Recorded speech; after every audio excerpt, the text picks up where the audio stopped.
Let's rock and Derek. roll. So James. it's been a while. Yes, it has, man. It's been about 4 or 5 weeks. Matter of fact, I'm trying to think of the last time I saw your face. I don't know, That but we that talked little. about Vegas, and that's a great plug for Vegas. Oh yeah.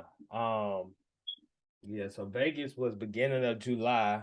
Oh my goodness. So that was about 8 weeks ago. Yeah. And when we talked last, I had only been back for about 2 weeks. So Here we so are in really, I guess we're September. looking at about 6 weeks, yeah, since I last one, man. Well, you're at fault for this then. I definitely am. No, But you're not.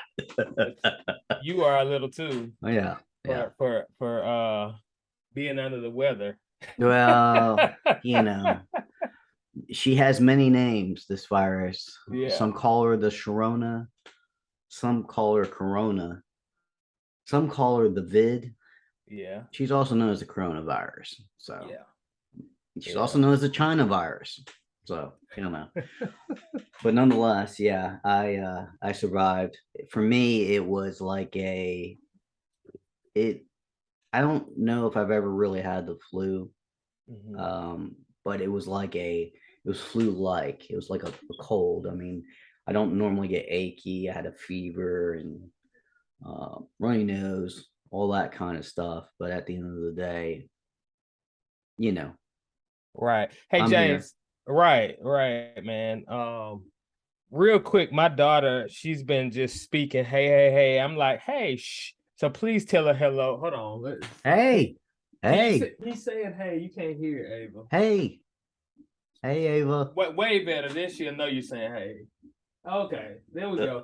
She wasn't gonna let that pass. She's talking you, about I'm being mean. my baby. She's 2 years now. Oh So, wow. um, at some point in time, she's gonna want to be a part of all this. So I'm gonna be like, well, Oh man, you really projecting, man. That's good. That's a great vision. Yeah, well, I mean, man. she is. She's gonna. Well, Yeah. oh no, like young, like running in and Oh, okay. when they hit the Look, keyboard and all I'm that. thinking you're talking about like, chief of operations. Yeah, she's gonna want to be a No, part of it. I'm like, no, wow, that's no, some good no. projection right there. Whatever she wants to do, she can do. Like that's a strong vision. Like, No, nope, that's nope. funny, man. That's funny. It's funny with parenting. I don't know if this happened to you a lot, but as a dad, well, even as a husband, I was not very handy. Mm-hmm. Still not. I was still would not compare in comparison to my dad and my father-in-law. I am not handy, but I build so much stuff, put so much crap together Mm-hmm. that it is like I never thought like I would be like putting stuff together, and like I'm sitting here trying to. So when she gets onto something, I'm like, please don't fall apart. Please don't fall apart on me. Don't break I, on me. I, I could not forget myself as a brick after I put it together. James, are you one that doesn't follow the instructions Oh, I entirely? follow. I follow Oh, the okay. instructions. Have you ever looked at some of the instructions on some of these things? They are so confusing. You're looking at it, and I'm like, okay, well, this looks like, and you put it together, and then you realize, for example, I was trying to put together Evie's bed, so I'm sitting there putting it together, and they don't really in the diagram like show it. You have to pay attention, really pay attention to the Right. diagram. So I'm halfway putting together her toddler bed. I'm looking at it, and I'm looking at that, and I'm like, the bar is sitting like the mat part is here, the bar is here, and I'm like, no, no, no. I'm looking at it logically, and I'm like, that would hurt her back. That would hurt her back. Even if That's I put the good. mattress That's down on good top, that you saw that that. would hurt her back. Then I Yeah. look at the diagram again. They don't say in the diagram you need to make sure the mat is on top, the bar is underneath. It's just a Right. diagram. So if you look Oh, at it the wrong way, you misinterpret what's going on. So I'm like, now re-look at the diagram, and I'm like, shit, the yeah. bar needs to go underneath this. So I have to Right. disassemble the thing, put it back together. I totally get it, man. I remember the days where all diagrams had numbered instructions. Now they just got a lot of them just have Yeah, pictures, like you yeah, said, and then they're inaccurate because a lot of the yeah. diagrams they're using they adapt from other they're producing so many things, they're adapting those from something else that they produce as well. And so it's like a mix of pieces and parts of several different versions of Right. that item. So it's Right. weird. And then it depends on what you buy and where you buy it from. Okay. So Yeah. some of this furniture I put together, some of the best furniture that I put together was from like Costco. And there's a particular company, I don't know what the name of the company is, but like this desk that the laptop's on, the bookcase in the back, one of the easiest pieces of furniture I ever had to put together. Just easy, boom, boom, boom, easy assemble. They pretty much, it's like with like a 5-6 step process. This bookcase behind me right here, this son of a bitch, it was so hard to put together because I'm sitting here trying to latch it into place because it's in angle. So you got to hammer the thing down and you have to make sure that it I mean, it looks good. Don't get me wrong. All the books are on there. It hasn't fallen apart on me, but I'm just saying, like, it depends where you buy it from. And I like I told Jill, it's like I don't care how much it really costs, as long as how easy it is to assemble. Because my thing is, the cheaper it is, the likelihood is going to take more pieces, more time. I don't want to spend all day just sitting here. Right. Exactly. Just no, I don't want to do that. Speaking of just doing things that we probably wouldn't have done if we weren't parents. I know I've had several things that took me a while, like the play sit in the backyard. It's got a slide, a couple swings, and that took me. I did that over the course of 2 weeks. I took my time with it. Probably took me 20 some odd hours. Then we've got a 12-foot trampoline out there. Good Lord. Probably took me about 8 hours, 8 to 10 hours. Now, speaking of being a son-in-law, because my mother was not a gardener, but my mother-in-law is, I built about 8 raised bed gardens, and that they took me about an hour and a half a piece. So in other words, I need you to come over to the house and help me out with this drywall situation I've got going on in the garage.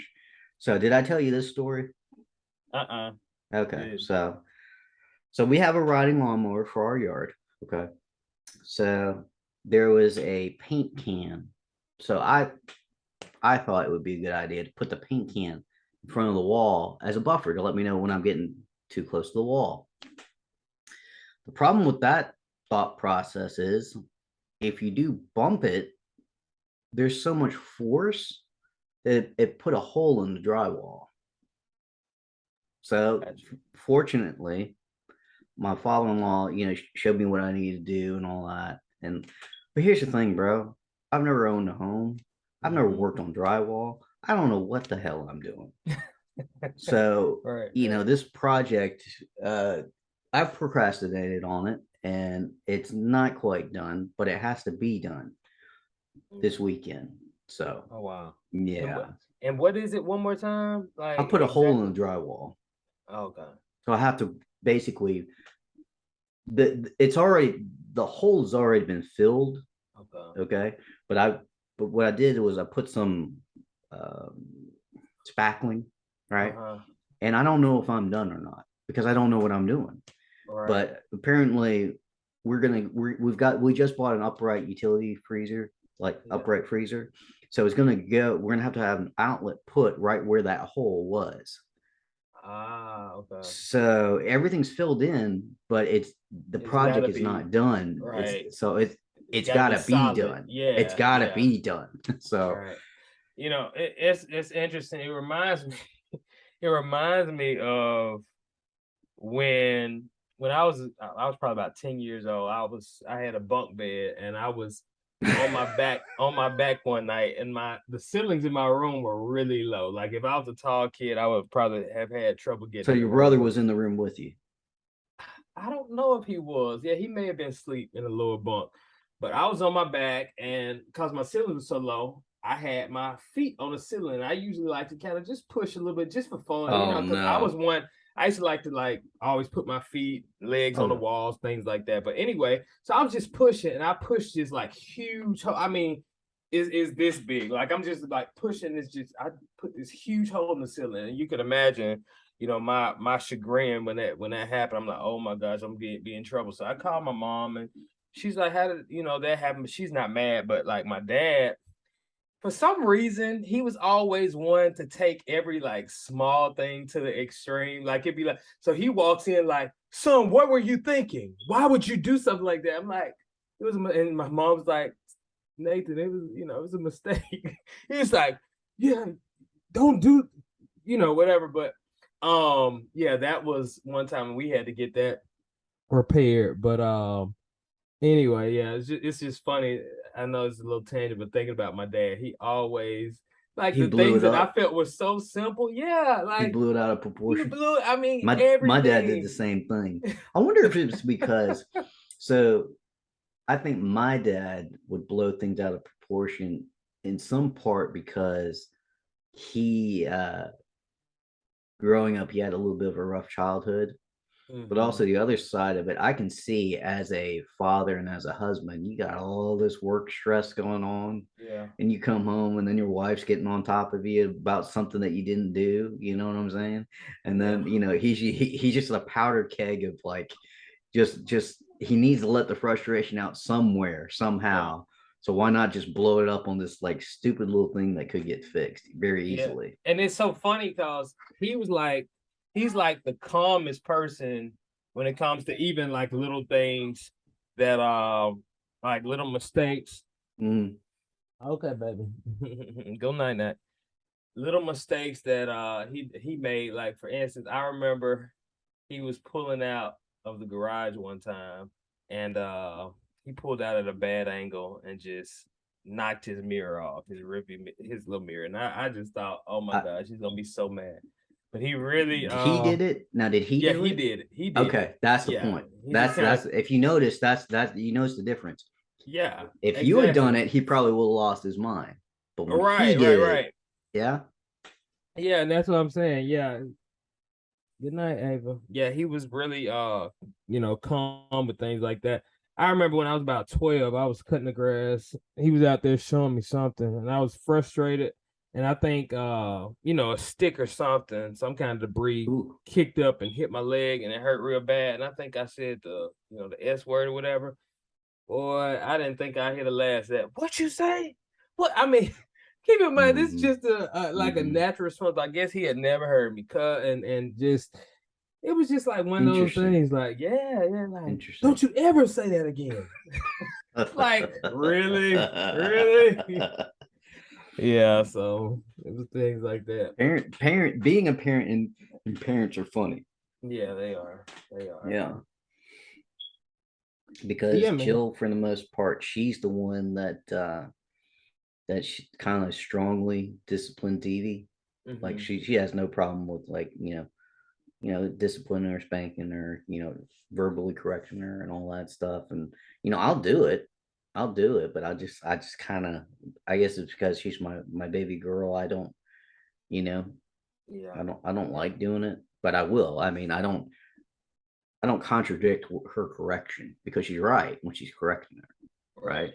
Right. But for the most part, unless it's something where I'm like, on your high knee, please don't stand up. Don't climb up there. Don't where what are you doing? I will. And then I was like, you want a spanking? She's like, no. I'm like, okay. You And been then she does it, and then I was like, pop, you know. oh, you pop and give a little pop. Yeah, I'll Like, give her a little pop. But oh, most of the time, Jill's ready to go. And I oh, think it's because for Jill, she like for their household, it was Jill, Jennifer, Bob, Arlene, and for my household, it was me, mom, and dad. So she grew up in a female environment, so she's used to disciplining, other females. Me, I'm an only child. I don't know how to, I don't know. I never had a sibling. I never, I never had to do those kinds of things. So it's weird um, for me. Kind of, I'm learning as I go throughout this whole process, and it's right. I'm learning a lot as I go. Right. Right. No doubt, man. I know folks always say dads, we're so sensitive when it comes to girls. We would probably respond a lot different to young men, and I don't, like to having boys, and I wouldn't say that that's not true, but I will say, like, with my girls, when you talk about learning, I've really had to learn, I've learned the importance of disciplining them, the ways that they can be disciplined too, because you It's got different. Evie, right? But my three are all so different. So I don't Yeah. discipline one like I discipline the others. I have to perceive their personality, their perspective, all that kind of stuff. And But the take is overall the punishment the same? Like if they each do the same thing that's wrong, do you discipline them each the same way, or do you no, because it's, no? it's kind of like the adage of the paradigm of equity versus equality. So it's more on the side of equity, because they don't all respond to the same punishment the same. So, like, for Oh, instance, and we don't do timeout, but I'm gonna use this as an example. right, Timeout with one of my children, I do know this because I've seen it in the past with them way back in the day, but timeout didn't affect one child like right, it did the other. Popping doesn't affect one child like it does the other. right. This last child doesn't anything affect her. She's just so strong willed. I think So it's because she takes after you. That's why. maybe so. I don't know. I don't know what that combination is. But yeah, man, that's the one that was adamant about speaking, to you earlier. But I yeah, mean, man, she's gonna be a mover and a shaker when she definitely, gets older. That's definitely that, Joe's favorite expression, a mover and a shaker. definitely. So, bro, what's been going on, man? We haven't talked. What's been going on, with you? Well, with me, other than getting over COVID, just Yeah. sliding back into the work routine and doing a lot of work related things and taking care of that. And it was about a month or so before Evie and Jill came home. So just glad to have them home. And before they all came home, we had to kind of do we haven't really had a chance to do a deep clean of the house. So doing that and kind of getting some more things to make the house more feel when 2020 hit. Jill, that's the same year that Evie was born and my dad died, and we had to do this big move and had to get a new car and Mm, PPP loans and work and a all lot that. going on. So Yeah. Jill did not have a chance to really go through the nesting process. Blake, he's the one that introduced me to, was she going through the nesting phase? I'm like, what the hell is a nesting phase? What is that? And then he explained it to me. I'm like, Yeah. women really go through that? It's like, yeah, they take pride in the home. They want the home to look a certain way and all that. Gotta And I'm stay like, it's clean. like, Gotta why? stay Like, clean. what was a bit like for me? It's not a big deal. I don't care. I don't care if the grass doesn't get cut. I mean, if it wasn't for the HOA, I'd be like, well, it's all right. We can get to it in about a month from now. It's okay. It's cool.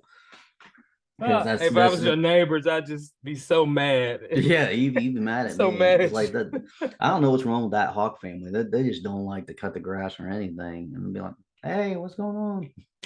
Yeah, man. We got a lawn guy to want you to hold your thought real quick. We got a lawn guy and he's slow to cut the grass. Like right now, it's super high. He called me yesterday saying, he thought it was gonna rain, all that kind of stuff. But yeah, man, I'm pretty I guess I've always been concerned about that just because like we were just saying how neighbors would be. It's Yeah, perception is a big thing, yeah, and I'm kind of like, okay, I cover the outside, the right, perception, and then Ashley, her thing is the house, when yeah, people come in the house, things like yeah. that. But Oh yeah, oh yeah. When they so come in the house, ugh. It's like, well, they're it's gonna come never out. good It's enough. like they don't pay the mortgage. I don't care what they're not. They're not gonna come live with us. And even if they do, they need to start helping us out with the mortgage. I don't care. I care. I care. I was like, I understand how you feel, but please, That's, how I feel. I'm not. And see, a lot of my responses to that is because that's how my parents were. When I was mm-hmm. growing up, my parents cared about how the inside looked, cared how the outside looked. And for me, I felt it was always because they were so worried about what other people thought. Yeah, So I yeah. became because it was the disciplining side and the forcing it, and I didn't want to do it, and the forcing to do it. I felt like, you care more about image than you care about the things that really matter in the home. Mm-hmm. And so for me, that's why I respond the way I do, and I have to work on that, and I am working on that to understand that even though I feel that way, I have to understand how she feels and respect that, and kind of make that work. And every time I'm putting something together, cleaning stuff, I don't like it. I don't Yeah. like it at all. I do not. If I could hire somebody, I would pay somebody to So, do it. I so you don't would. enjoy that? You don't enjoy putting Hell stuff no. together? I no. I So let me tell you what's so funny about that. Like for me, like the thought of it, sometimes it might seem like a lot at a given time because I'm busy doing so many other things. But when I actually sit down and I decide to do it, I actually enjoy it. It's because it's a therapeutic. break. Yeah, it's a It's a break. break and a Yeah. relaxation thing. Yeah. Like I don't say I always hate it, because sometimes I do enjoy it. Mm. But if you gave this comparatively Mm. between putting something together, which I do enjoy from time to time, I think part of it is the way I don't enjoy it is the other side. I'm worried about if I'm putting it together, if I put it together wrong, it's not strong enough and somebody gets hurt. Right. That there's a Right. there's a fear in that. And the other side of it is grilling.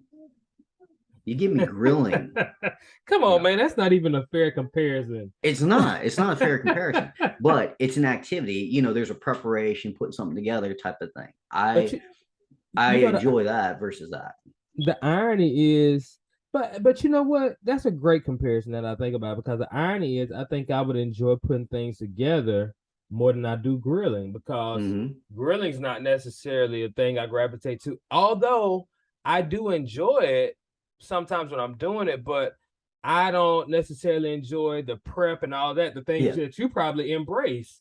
Yeah. And so yeah, when I think, if I thought about grilling and I thought about putting something Yeah. pretty convoluted together, Right. I'll probably gravitate to putting something Right. together. Well, Yeah. that's also goes back to your background in engineering. You Right. you like putting things together, you know, Yeah. in the way that's a little bit more hands-on. And I like putting things together, but I like it for the end result, which is like the feeding process. Now don't get me wrong, I don't like grilling for people, like multiple people. I like grilling for like a very like Jill, Evie, Right. me. But Like, when you say that, that has something to do with your background too, with your dad. When you say having been, well, that's the funny thing about that is I never really enjoyed grilling when he was around. When he was still alive, I did not enjoy doing that with him.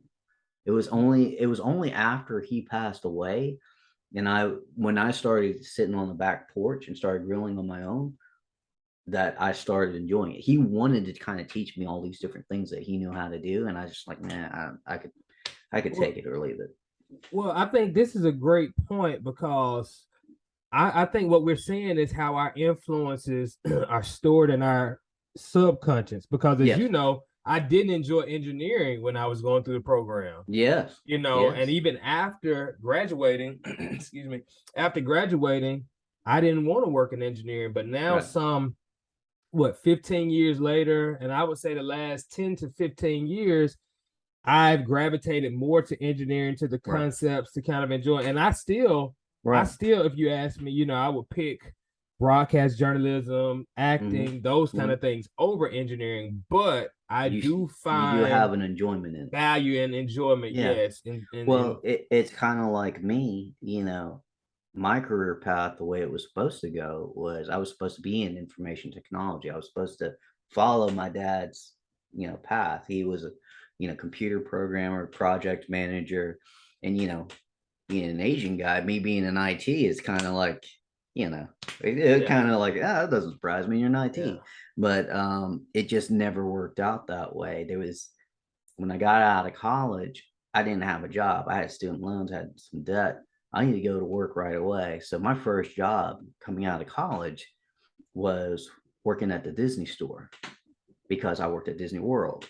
Mhm. So still one of my like that Disney World will always, no matter what happens in the next 10, 20 years, I still hold that place as a very special place in my heart because that's where I learned a lot of my work ethic to go alongside my personal ethic.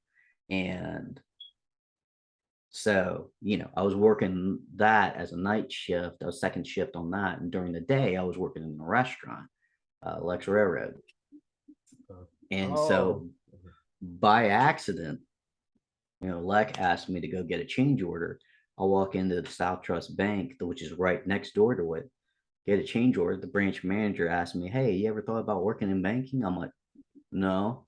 I'm like, "Well, go apply." I'm like, "Okay." So I went and I applied, and that's how I ended up in banking.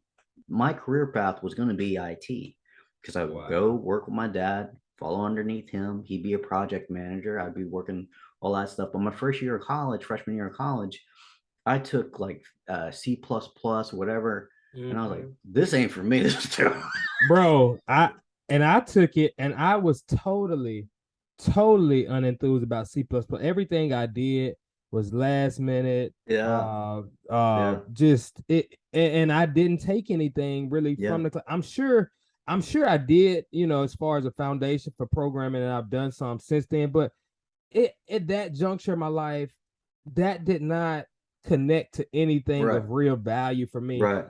But now it's ironic though, because I tell all students, no matter what field they want to go into, hey, make sure you learn some computer programming. This can enhance your life. And Yes. I think it's a great Yes. skill to have. Yes. But I didn't, it Right. wasn't, of course, as developed as Right. that career path Right. is now. And Right. And so, easy. And yeah. easy. I talked with Nick and he was telling me about how programming was now versus then. I'm like, well, I should have stuck with it because it's so much easier to do now Yeah, versus then. once you know those But basics, circling back to your love of engineering, how you still have that love of it, even though you're doing something different. Even in my career path that I am now, I have such a baseline knowledge of IT that basically unofficially I'm basically like an IT helper in our market. So because I just know it and I like people ask me all the time tech related stuff and I don't know the answer right away, but thank God for the internet I can search it up and they're always asking me something that's tech related. And I think because if I had like a true like hatred, disdain for IT, I wouldn't be able, but I still have that gifting inside of me to be able to know it and help it and all that stuff and do those types of things. So even though, so that's why your engineering gift is still inside of you, even after all these years.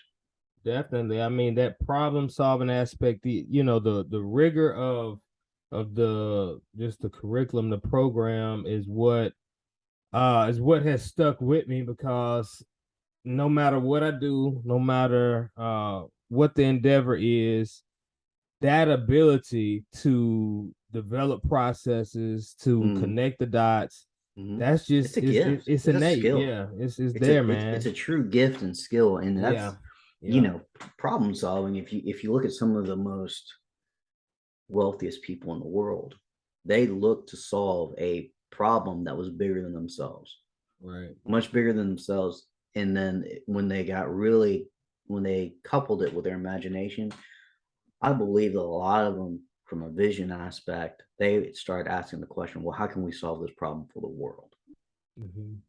But my argument to that whole idea is, if you want to take it another layer forward, is how can we solve this problem for 4 generations? When you start teaching your children how to, hey, honey, I know you love problem solving, and here's what I want you to try thinking about it. Thinking about it for the next 4 generations.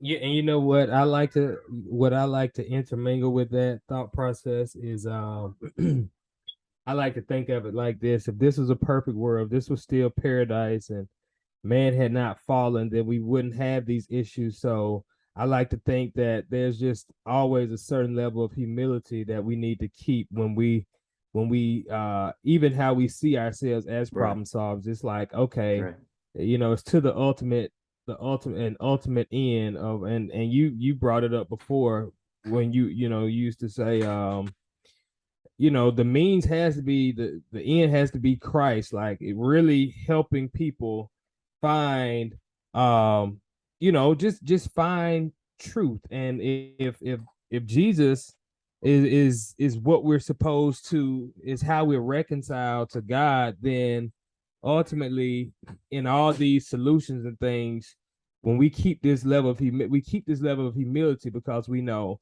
if the world hadn't fallen, the world wouldn't need us to solve the problems. But because the world is fallen, we must continue to point people towards truth as we're solving the problem. That must be the end goal. So, in a sense, and each of all, but the one thing is, what I've realized is every solution still, it has its part to play. And if we're led to do it, even if it's not, directly, hey, this is about Jesus, it can be anointed, it can be powerful, it can be impactful, because it's something God has put on our heart for that bigger purpose. So yeah.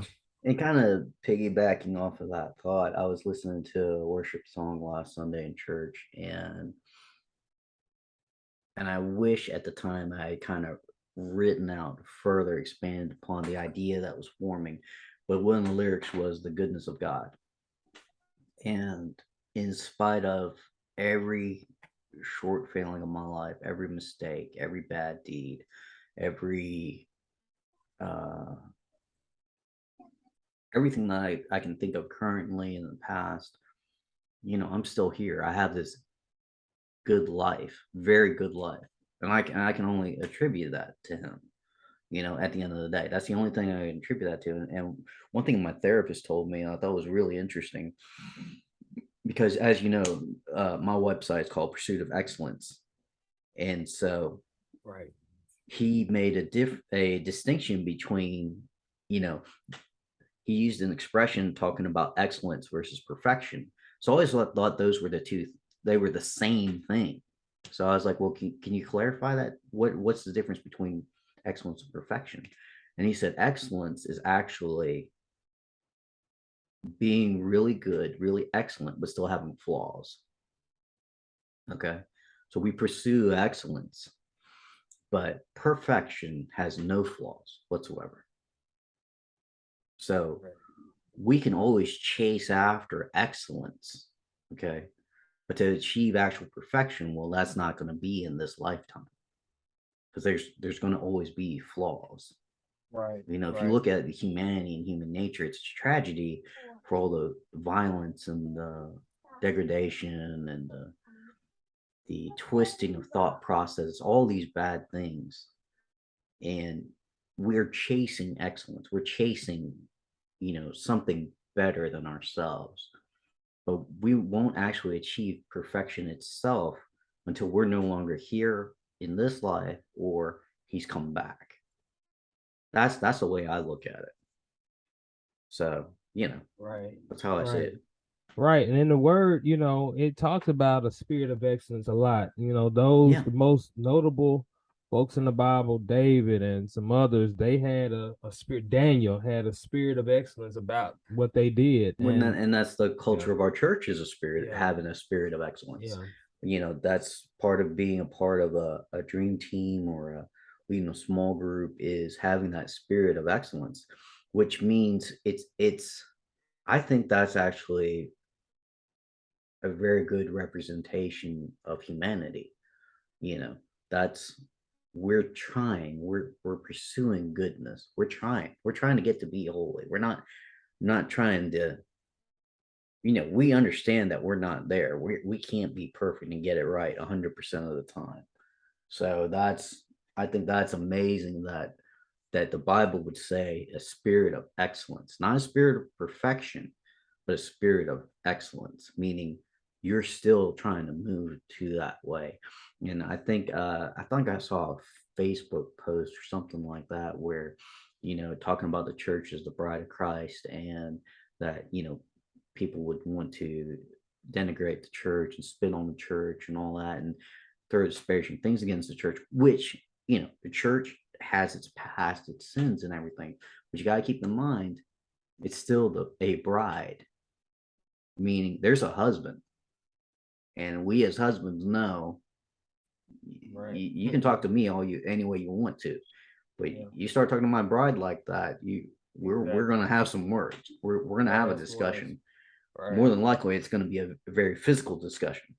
So, And it's interesting because it goes back to your point about us having not been perfected yet on this side of glory, and Christ will, as the husband, perfects the church. So that makes sense. We're striving, for excellence and to be who we're called to be. But just as Christ, and I'll tie it back. So Christ will perfect us, so we'll be perfected. But in the same way, husbands, one of the things that I have experienced as a husband is I do help perfect my wife, in that God has given me the anointing, the ability to bring out, the best, to edify. And that's a huge, huge part of being a husband. We have to be sensitive to our wives' needs, listen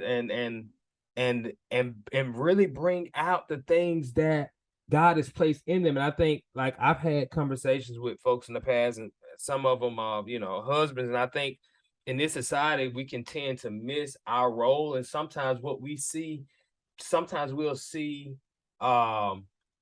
certain things or certain things as flaws, and we'll say, oh, well, this person doesn't, my wife, doesn't give me this or doesn't do this or whatever.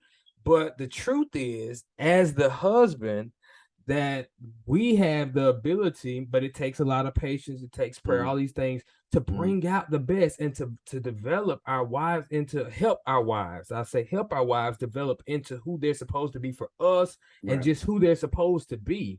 That's the beauty of being a husband. One of the beauties. And another side of that is I look at it as, we all remember the wedding vows that we would say in the traditional Western culture, for richer or for poorer, for better or worse, till death do us part. That's, I can say that just like that. It's very easy for me to say, it's grown up inside the culture. But what I never imagined getting into marriage, I never imagined being the worst. For me, I never imagined being the worst in the marriage. So, yes, marriage is hard, but marriage is only as hard as the one that has to do the most changing. Sometimes it's the woman, but sometimes it's the man too. When you sit there complaining about your wife and all this, well, is it because of some things that are genuinely wrong, or is it because there are some changes in you that you need to do that you're unwilling to do, not willing to realize? It's like, hey, I need to change some of these things about me. That, I mean, again, until you, like Jill and I, when we dated each other, we never lived together. Okay. We did not start living together until we got married. And good Lord, when it comes to laundry, I thought I did my laundry right. Get all your colored clothes, throw it in there, hit the wash button. It's like, no. You got to separate out. There's certain types of fabrics and things. You can't just throw it all in there. You can't put delicate colored clothes with the clothes that are, because it's going to mess up the fabric texture. I'm like, oh, okay. It's funny because we're all like so different. I'm that person in the marriage. Ashley is you in that regard. Right. And things like that can be they can be real points of, tension and angst when you're getting to know folks, cause absolutely, it's like, it's like, but didn't you know that? Isn't that just common sense? It's common sense to you. Yeah. So what you learned is common sense. My common sense is different than yours. It goes back to, like you said, the vows. With the vows, it's just like we're committed to doing what's necessary, and in that moment, and we both know it just takes a bunch of humility. It takes many trips to the well, many trips to the well for the grace of God on, monthly basis, weekly, sometimes daily. During certain, certain Hourly. spans.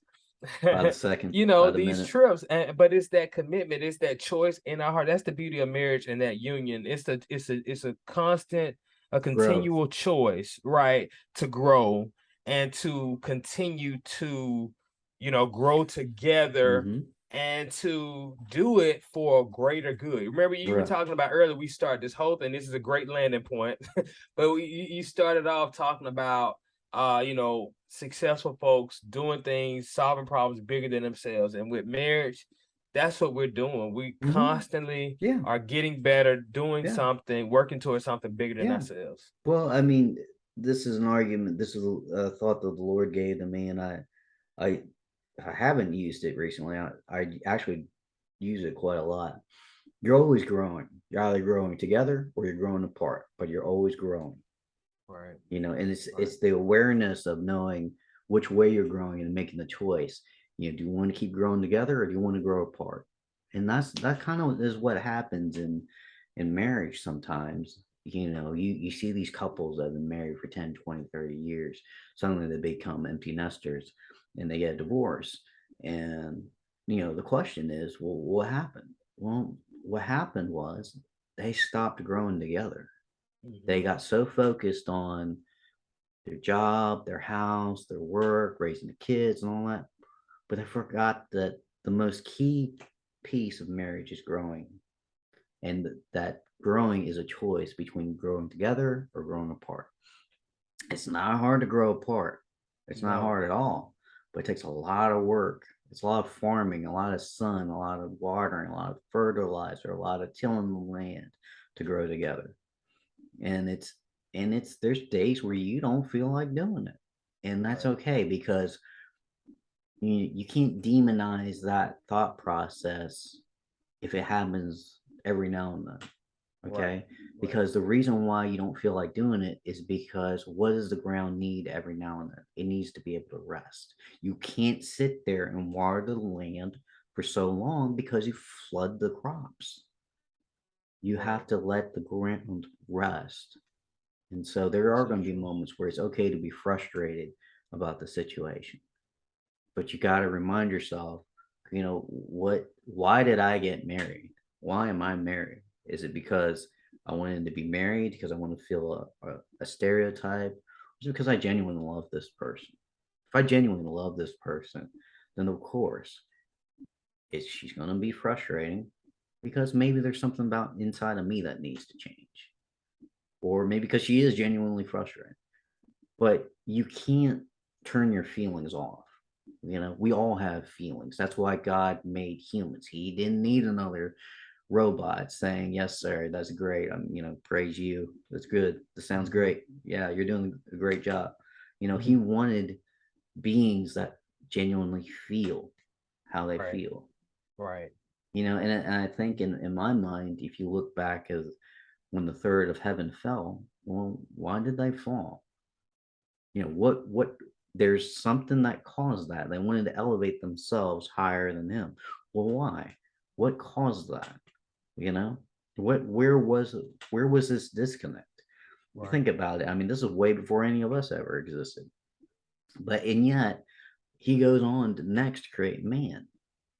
He puts the spirit on man. If I was an angel, I'd be pissed. Look how messed up these guys are. You're gonna put your spirit on them and elevate them higher than us.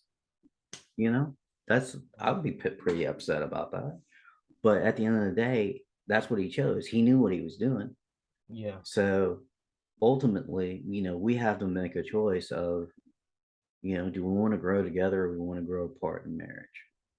I mean, as long as we Right. take a pause and say la and take a deep breath and say, hey, do you want to grow apart? You want to grow together? And then just make that choice and just, you know, Right. get behind the plow and start plowing away. Right. Needless to say, that's a definite parallel for our relationship with Christ. I mean, yeah, that's what I kept, Absolutely. but I just No, kept you're right. hearing No, as you're we're absolutely talking. right. I mean, Yeah. we can let our lives get so busy that we don't take the Yeah. time Yeah. to have a relationship with them. And it's a paradigm shift for me to look at Sunday as the first day of the week, because I always look at it as the last day of the week, Hmm. because I'm about to go back into work. Right. But no, it's the first day of the week. I get to start my week off with rest and absorbing and healing and all these things. And then I charge into the week. So Saturdays are, you know, these are usually heavy days for me because I'm doing some form of work in some form of fashion, you know. Mhm. But I know tomorrow I'm going to rest. I'm going to rest. And again, for me, it's a huge paradigm shift because I don't want to do any type of work on Sunday, but I have to realign my mind to think, no, this rest is a healing rest work, you know? And it's, again, for me, it's very hard because I don't, like I said, putting furniture together, cutting a yard, you know, doing this, doing that. I'm like, just, no. You know, I just did this yesterday. How is this rest? I'm like, I don't get it. Yeah, man. Well, I plan on watching some football today. I don't even know what games are Yeah, coming who's on, but I playing today? know. I don't know. I'm pretty I know sure. Auburn beat Mercer Oh, when was that? Did they play last night or Thursday? last week.